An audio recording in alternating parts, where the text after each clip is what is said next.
नमस्कार, आपका स्वागत है जस्ट हिंदी में। मैं हूं आपके साथ राशि और अब वक्त है कुछ अच्छी खबरों का। तो आइए बढ़ते हैं आज की पहली गुड न्यूज की ओर। अपनी वापसी को सेलिब्रेट करने के लिए एयर एशिया ने 50 लाख फ्री सीटों की सेल निकाली है। हालांकि इसमें कुछ शर्तें भी शामिल हैं। रिपोर्ट के अनुसार ऑफर 1 जनवरी से 28 अक्टूबर 2023 के बीच होने वाली यात्रा के लिए मान्य है। एयरलाइंस की वेबसाइट और मोबाइल एप्लीकेशन पर यह ऑफर उपलब्ध है। ऐप या वेबसाइट पर इसे एक्सेस करने के लिए ग्राहकों को फ्लाइट्स आइकन चुनना होगा। एयर एशिया के group chief commercial officer Karen Chan ने अपने लॉयल पैसेंजर्स को धन्यवाद दिया है। उन्होंने कहा कि इनके साथ की वजह से ही आज हम ये ऑफर दे पाए। कंपनी ने कई पसंदीदा डेस्टिनेशन उड़ानें फिर से शुरू की हैं। इसके अलावा नए और डेस्टिनेशन भी जोड़े जाएंगे। चैन ने कहा कि ये एक्स्ट्रा स्पेशल बिक्री हमारे 21वें जन्मदिन और दुनिया भर में सीमाओं को धीरे धीरे फिर से खोलने के जश्न के लिए एक साथ रखी गई थी और इस सब के साथ हम सभी को हमारी बड़ी बिक्री का लाभ उठाने के लिए प्रोत्साहित करते हैं और हमेशा हवाई यात्रा को सभी के लिए सुलभ बनाने के लिए प्रतिबद्ध करते हैं। हमेशा की तरह हम उम्मीद करते हैं कि सर्वोत्तम मूल्य के किराए में तेजी से कटौती की जाए, इसलिए हम मूल्य चाहने वालों से शीघ्रता से आने का आग्रह करते हैं। झारखंड और आंध्र प्रदेश के बाद राजस्थान के सीकर में यूरेनियम का विशाल भंडार मिला है। खास बात यह है कि सीकर के रॉयल गांव में जो यूरेनियम का भंडार मिला है वो झारखंड और आंध्र प्रदेश से अच्छी ग्रेड का है।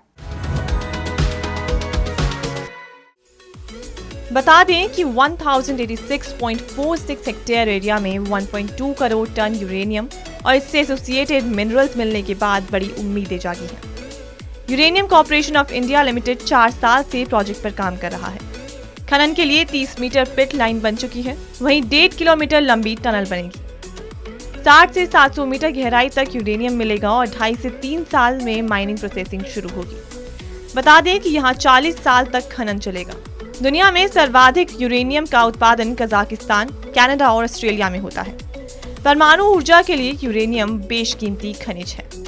जाहिर है कि सीकर में इसका भंडार मिलने से बहुत हद तक परमाणु ऊर्जा की जरूरतें पूरी होंगी। इससे बिजली उत्पादन से लेकर परमाणु बम बनाने तक में भारत की ताकत बढ़ेगी। एटम बम, एटॉमिक एनर्जी के साथ ही डिफेंस उपकरणों, फोटोग्राफी, दवा और मेडिकल इंडस्ट्री में भी इसका इस्तेमाल हो सकेगा। दिल्ली में आम आदमी पार्टी ने बिजली सब्सिडी रजिस्ट्रेशन योजना के बारे में नागरिकों को शिक्षित करने के मकसद से डोर टू डोर कैंपेन चलाने की घोषणा की है। आम आदमी पार्टी की ओर से इसे लेकर पार्टी मुख्यालय में आप कार्यकर्ताओं की एक बैठक हुई। इस बैठक को संबोधित करते हुए आप विधायक और एनसीडी प्रभारी दुर्गेश पाठक ने कहा कि झुग्गी बस्तियों, कॉलोनियों और वंचित क्षेत्रों के लोगों को प्रक्रिया के बारे में चिंता है, इसलिए हम जनता तक पहुंचेंगे और उन्हें समझाएंगे कि बिजली सब्सिडी पंजीकरण प्रक्रिया कितनी सरल है। दुर्गेश पाठक ने कहा कि घर घर अभियान चलाने का मकसद अधिक से अधिक नागरिकों तक इसका लाभ पहुंचाना है। आपके कार्यकर्ता घर घर जाकर बिजली सब्सिडी के लिए नागरिकों को रजिस्ट्रेशन कराने में मदद करेंगे। बीजेपी पूरी दिल्ली में 16 नए लैंडफिल बनाने का प्रयास कर रही है। हम लोगों को इसके खतरों के बारे में जागरूक करने के लिए घर घर जाएंगे।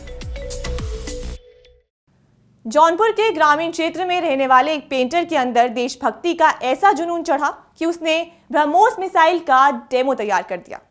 उनका कहना है कि उनके द्वारा बनाई गई मिसाइल और हेलीकॉप्टर को शहीद स्मारक में रखा जाए, जिससे आने वाली पीढ़ी के लोगों के अंदर देशभक्ति की भावना जागृत हो सके और लोग उसकी सेवा कर सके। उन्होंने कहा कि वो आगे भी ऐसी सामग्रियों का निर्माण करते रहेंगे जिससे लोगों में देशभक्ति की भावना कायम रह सके।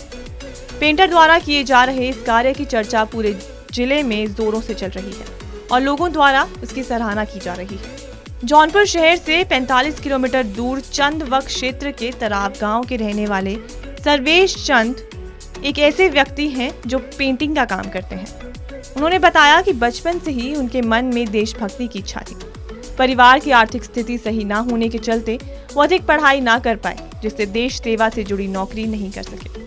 उन्होंने कहा कि परिवार चलाने के लिए उन्होंने पेंटिंग का कार्य सीखा और पेंटिंग करके ही परिवार का गुजारा किया। पेंटिंग के दौरान तिरंगा यात्रा निकलने पर उनके मन में देशभक्ति की भावना जागी। उन्होंने देश के लिए कुछ करने का फैसला किया। कम मेहनत और ज्यादा उत्पादन के लिए सोलर चरखे ने बुनकरों की किस्मत बदल दी है। वाराणसी में खादी कारोबारियों को सोलर चरखा मिला है, जिसके बाद से उनके उत्पादन और कमाई में दोगुना इजाफा हुआ है। खादी में भारत की सुंदरता बसती है, लेकिन क्या आप जानते हैं कि खादी के खूबसूरत परिधान में सोलर की ऊर्जा शामिल हो सकती है? जी हाँ, दरअसल बुनकरों के लिए चलाई जा रही योजनाओं में से एक का अब जमीनी धरातल पर असर दिखने लगा है। सोलर चरखे से बने खादी वस्त्रों की बिक्री में इजाफा हुआ है। पीएम मोदी के संसदीय क्षेत्र में इसका सबसे ज्यादा असर देखने को मिल रहा है, जहां बुनकर सोलर चरखे पर काम कर कई गुना ज्यादा उत्पादन कर पा रहे हैं। गांधी जयंती करीब होने की वजह से इस काम में और तेजी आ गई है। पीएम मोदी के संसदीय क्षेत्र में बुनकरों के लिए योजनाओं का असर अब देखने को मिल रहा है। बुनकरों के लिए चलाई जा रही योजनाओं ने न सिर्फ बुनकर आर्थिक रूप से मजबूत हो रहे हैं, बल्कि खादी के परिधानों को भी नया रूप रंग दे रहे हैं। सोलर चरखे और सोलर रूम से बुनकरों के व्यवसाय और उनकी आर्थिक स्थिति को मजबूती मिल रही है। दिल्ली के नांगलोई में श्री श्याम रसोई है। श्री श्याम रसोई को प्रवीण कुमार गोयल चलाते हैं। यहाँ की खासियत ये है कि यहाँ 1 रुपए में लोगों को भरपेट खाना मिलता है। मेन्यू में छोले चावल, मटर पनीर, कड़ी और हलवा पूरी के साथ और भी कई पकवान बनाए जाते हैं। प्रवीण बताते हैं कि पहले उनकी नोटबुक बनाने की फैक्ट्री थी। एक दिन वो फैक्ट्री के काम से बहादुरगढ़ जा रहे थे। रास्ते में एक ढाबे पर उन्होंने पानी खरीदा, लेकिन तभी उन्होंने देखा कि ढाबे पर एक आदमी 10 रुपए लेकर आया है और ढाबे वाले से रोटी और अचार मांग रहा है। इस ढाबे वाले ने उस आदमी को कहा कि हमारे यहाँ 10 रुपए में कुछ नहीं मिलता। प्रवीण को ये बात बहुत खराब लगी और उसी दिन उन्होंने फैसला कर लिया कि वो गरीबों को खाना खिलाएंगे। रोज 1 रुपए में इतने सारे व्यंजन कैसे तैयार होते हैं? इस सवाल पर प्रवीण कहते हैं कि मैंने अपना सारा जीवन इसी काम में लगा दिया है। अपनी फैक्ट्री की कुछ मशीनें और प्रॉपर्टी बेची। हालांकि इसके पहले मेरे बच्चे अच्छी नौकरी पर लग चुके हैं और बच्चों ने ही मुझे ये काम करने के लिए आगे बढ़ने की हिम्मत दी। गुड न्यूज में आज के लिए सिर्फ इतना ही। फिर लौटूंगी कुछ अच्छी खबरों के साथ। तब तक के लिए मुझे दीजिए इजाजत और देखते रहिए जस हिंदी।